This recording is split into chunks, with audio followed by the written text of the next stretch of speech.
Blanche-Neige et les 7 nains. Les personnages de l'histoire de Blanche-Neige et les 7 nains. Blanche-Neige, la méchante reine, les 7 nains, le prince. Il était une fois une petite fille à la peau blanche comme la neige, aux lèvres rouges comme le sang, aux yeux et aux cheveux noirs comme l'ébène. Juste avant de mourir, sa mère lui donna le doux nom de Blanche-Neige. Très vite, son père, le roi, se maria avec une reine aussi belle que cruelle et jalouse. La reine avait un miroir magique. Tous les matins, elle lui demandait « Miroir, miroir joli, qui est la plus belle du royaume ?» « C'est vous, ma reine, la plus belle du royaume, » répondait-il. Un jour cependant, le miroir répondit « Vous êtes belle, ma reine, mais aujourd'hui, Blanche-Neige est encore 1000 fois plus belle que vous. » La reine entra alors dans une terrible colère. Folle de jalousie, elle fit appeler son chasseur. « Conduis Blanche-Neige dans la forêt, tue-la et rapporte-moi son cœur, pour preuve de ton obéissance. » Le chasseur emmena Blanche-Neige dans la forêt. Il la trouva si belle qu'il eut pitié et la laissa s'enfuir. Pour que la reine ne se doute de rien, il lui rapporta le cœur d'une biche. Seule terrifiée, Blanche-Neige courut sur les sentiers jusqu'à la tombée du jour. Épuisée, elle se réfugia dans une petite maisonnette, perdue au milieu des bois. Elle s'endormit sur un des 7 lits qu'il y avait dans la grande pièce. La maison était habitée par les 7 nains. En rentrant d'une longue journée de travail, ils trouvèrent Blanche-Neige qui dormait profondément. « Quel bel enfant !» s'écrièrent-ils.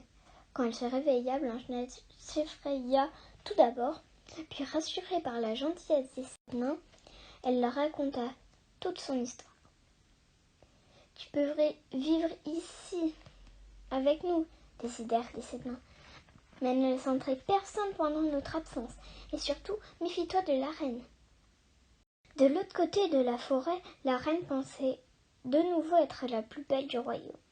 Elle demanda « Miroir, miroir joli, qui est la plus belle du royaume ?»« Vous êtes la plus belle ici, ma reine. » Et au fond des bois, dans la maison des 7 nains, Blanche-Neige est encore plus belle que vous. Tremblante de colère, la reine décida alors de tuer elle-même Blanche-Neige. Elle se déguisa en vieille marchande et posa sur le dessus de son panier de fruits une pomme empoisonnée. Seulement d'un côté, puis, traversant les bois sombres, elle alla frapper à la porte des 7 nains. « Bonjour, jolie jeune fille, puis-je t'offrir une belle pomme bien rouge ?»« Non, merci, » répondit Blanche-Neige méfiante, « je n'ouvre à personne. »« Partageons alors. Je m'achète moitié, goûte au moins l'autre, » dit la vieille marchande en mordant du bon côté. Blanche-Neige hésita, mais ne put résister bien longtemps. Elle croqua dans la partie empoisonnée et tomba aussitôt à terre morte. « Les nains ne pourront pas te sauver, c'est moi maintenant la plus belle du royaume !» s'écria la reine folle de joie. Les nains pleurèrent Blanche-Neige 3 jours durant et la placèrent dans un cercueil en verre pour la garder auprès d'eux.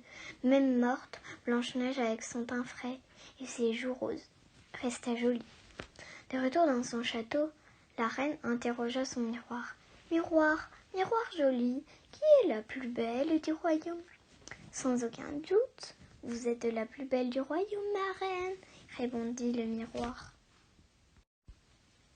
Des années après, un prince passa dans la forêt. Dès qu'il la vit dans son cercueil de verre, le prince tomba amoureux de Blanche-Neige et ne put se résoudre à vivre loin d'elle. Avec l'accord des 7 nains, il fit emporter le cercueil jusqu'à son palais par ses gardes. Mais l'un d'eux trébucha et la secousse libéra le morceau de pomme empoisonnée coincé dans la gorge de Blanche-Neige. « Où suis-je » demanda la belle en se réveillant. « Dans mon palais » répondit le prince. « Jolie Blanche-Neige, voulez-vous m'épouser ?» Apprenant ce mariage, la méchante reine mourut aussitôt de colère et de jalousie. Quant à Blanche-Neige et au prince, ils se marièrent, eurent beaucoup d'enfants et vécurent heureux pendant très longtemps.